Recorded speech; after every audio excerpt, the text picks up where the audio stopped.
ಒಂದನೆಯ ಪ್ರಶ್ನೆ, ಕೆಳಗಿನ ಲೋಹದಲ್ಲಿ ಒಂದನ್ನು ಸ್ಟೇನ್ಲೆಸ್ ಸ್ಟೀಲ್ ಆಗಿ ಪರಿವರ್ತಿಸಲು ಕಬ್ಬಿಣದೊಂದಿಗೆ ಬೆರೆಸಲಾಗುತ್ತದೆ. ಆ ಲೋಹ ಯಾವುದು?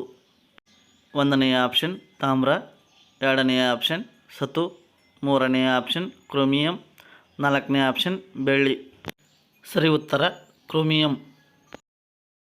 ಎರಡನೆಯ ಪ್ರಶ್ನೆ, ಗ್ರಾಮೀಣ ಸಾಲದ ಮೇಲಿನ ಡ್ಯಾಶ್ ಶಿಫಾರಸುಗಳ ಮೇಲೆ ಪ್ರಾದೇಶಿಕ ಗ್ರಾಮೀಣ ಬ್ಯಾಂಕುಗಳನ್ನು ಸ್ಥಾಪಿಸಲಾಗಿದೆ. ಒಂದನೆಯ ಆಪ್ಷನ್ ರೇಖಿ ಸಮಿತಿ, ಎರಡನೆಯ ಆಪ್ಷನ್ ನರಸಿಂಹ ಸಮಿತಿ, ಮೂರನೆಯ ಆಪ್ಷನ್ ಕೇಳ್ಕರ್ ಸಮಿತಿ, ನಾಲ್ಕನೆಯ ಆಪ್ಷನ್ ಟಂಡನ್ ಸಮಿತಿ. ಸರಿ ಉತ್ತರ ನರಸಿಂಹ ಸಮಿತಿ. ಮೂರನೆಯ ಪ್ರಶ್ನೆ, ಚಿತ್ತರಂಜನ್ ದಾಸ್ ಅವರು 1922ರಲ್ಲಿ ನಡೆದ ಭಾರತೀಯ ರಾಷ್ಟ್ರೀಯ ಕಾಂಗ್ರೆಸ್ ಡ್ಯಾಶ್ ಅಧಿವೇಶನದ ಅಧ್ಯಕ್ಷರಾಗಿದ್ದರು.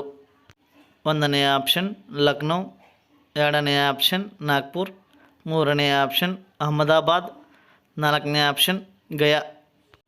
ಸರಿ ಉತ್ತರ ಗಯಾ. ನಾಲ್ಕನೇ ಪ್ರಶ್ನೆ, ಪ್ರಧಾನಮಂತ್ರಿ ಜನಧನ ಯೋಜನೆಯನ್ನು ಡ್ಯಾಶ್ರಂದು ಪ್ರಾರಂಭಿಸಲಾಯಿತು.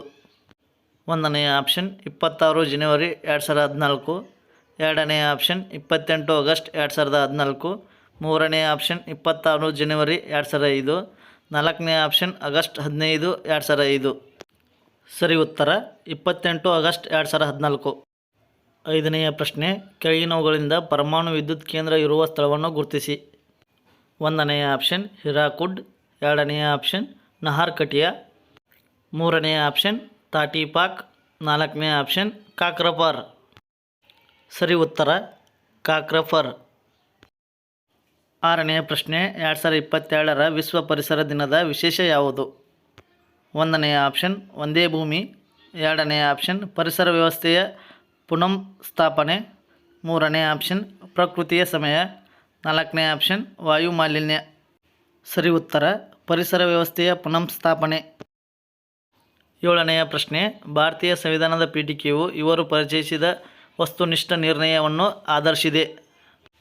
ಒಂದನೆಯ ಆಪ್ಷನ್ ಶ್ರೀ ವಲ್ಲಭಾಯಿ ಪಟೇಲ್, ಎರಡನೆಯ ಆಪ್ಷನ್ ಶ್ರೀ ರಾಜೇಂದ್ರ ಪ್ರಸಾದ್, ಮೂರನೆಯ ಆಪ್ಷನ್ ಶ್ರೀ BR ಅಂಬೇಡ್ಕರ್, ನಾಲ್ಕನೇ ಆಪ್ಷನ್ ಶ್ರೀ ಜವಾಹರ್ಲಾಲ್ ನೆಹರು. ಸರಿ ಉತ್ತರ ಶ್ರೀ ಜವಾಹರ್ಲಾಲ್ ನೆಹರು. ಎಂಟನೆಯ ಪ್ರಶ್ನೆ, ಆರಂಭಿಕ ಭಾರತೀಯ ತತ್ವಜ್ಞಾನಿಯ ಪ್ರಕಾರ ಎಲ್ಲವೂ ಡ್ಯಾಶ್ ಮೂಲಭೂತ ಅಂಶಗಳಿಂದ ಮಾಡಲ್ಪಟ್ಟಿದೆ.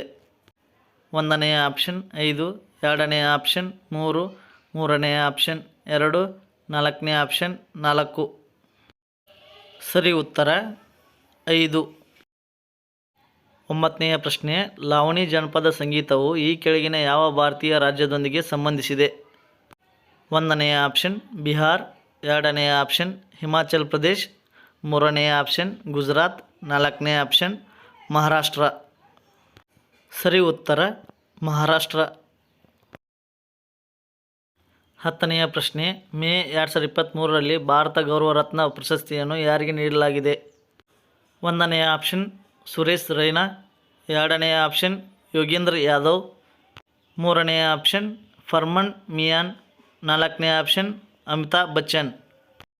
ಸರಿ ಉತ್ತರ ಫರ್ಮಾನ್ ಮಿಯಾನ್. 11ನೇ ಪ್ರಶ್ನೆ, ಫುಲ್ ದೇ ಸುಗ್ಗಿ ಹಬ್ಬವನ್ನು ಮುಖ್ಯವಾಗಿ ಭಾರತದ ಕೆಳಗಿನ ಯಾವ ರಾಜ್ಯದಲ್ಲಿ ಆಚರಿಸಲಾಗುತ್ತದೆ? ಒಂದನೆಯ ಆಪ್ಷನ್ ಮೇಘಾಲಯ, ಎರಡನೆಯ ಆಪ್ಷನ್ ಆಂಧ್ರ ಪ್ರದೇಶ್, ಮೂರನೆಯ ಆಪ್ಷನ್ ಉತ್ತರಾಖಂಡ್, ನಾಲ್ಕನೇ ಆಪ್ಷನ್ ಗುಜರಾತ್. ಸರಿ ಉತ್ತರ ಉತ್ತರಾಖಂಡ್. 12ನೇ ಪ್ರಶ್ನೆ, 2011ರ ಜನಗಣತಿಯ ಪ್ರಕಾರ ಭಾರತದ ಸಾಕ್ಷರತೆಯ ಪ್ರಮಾಣ ಎಷ್ಟು? ಒಂದನೆಯ ಆಪ್ಷನ್ 74%, ಎರಡನೆಯ ಆಪ್ಷನ್ 54%, ಮೂರನೆಯ ಆಪ್ಷನ್ 64%, ನಾಲ್ಕನೇ ಆಪ್ಷನ್ 84%. ಸರಿ ಉತ್ತರ 74%. 13ನೇ ಪ್ರಶ್ನೆ, ಯುನೆಸ್ಕೋ ವಿಶ್ವ ಪಾರಂಪರ್ಯ ತಾಣವಾಗಿ ರಾಣಿ ಕಿ ವಾವ್ ಅನ್ನು ಯಾವ ರಾಜ್ಯದಲ್ಲಿ ಪಟ್ಟಿ ಮಾಡಲಾಗಿದೆ? ಒಂದನೆಯ ಆಪ್ಷನ್ ರಾಜಸ್ಥಾನ್, ಎರಡನೆಯ ಆಪ್ಷನ್ ಮಹಾರಾಷ್ಟ್ರ, ಮೂರನೆಯ ಆಪ್ಷನ್ ಗುಜರಾತ್, ನಾಲ್ಕನೇ ಆಪ್ಷನ್ ಕರ್ನಾಟಕ. ಸರಿ ಉತ್ತರ ಗುಜರಾತ್. 14ನೇ ಪ್ರಶ್ನೆ, ಪ್ರಾಣಿ ಸಾಮ್ರಾಜ್ಯದಲ್ಲಿ ಈ ಕೆಳಗಿನ ಯಾವ ವಂಶಗಳಿಗೆ ಹೈಡ್ರೋ ಒಂದು ಉದಾಹರಣೆಯಾಗಿದೆ? ಒಂದನೆಯ ಆಪ್ಷನ್ ಚಪ್ಪಟೆ ಹುಳುಗಳು, ಎರಡನೆಯ ಆಪ್ಷನ್ ದುಂಡು ಹುಳುಗಳು, ಮೂರನೆಯ ಆಪ್ಷನ್ ಕುಟುಕು ಕಣವಂತಗಳು, ನಾಲ್ಕನೇ ಆಪ್ಷನ್ ಸ್ಪಂಜು ಪ್ರಾಣಿಗಳು. ಸರಿ ಉತ್ತರ ಕುಟುಕು ಕಣವಂತಗಳು.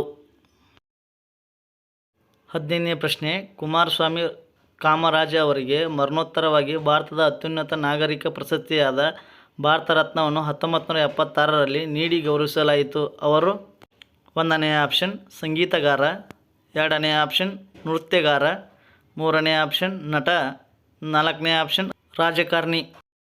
ಸರಿ ಉತ್ತರ ರಾಜಕಾರಣಿ.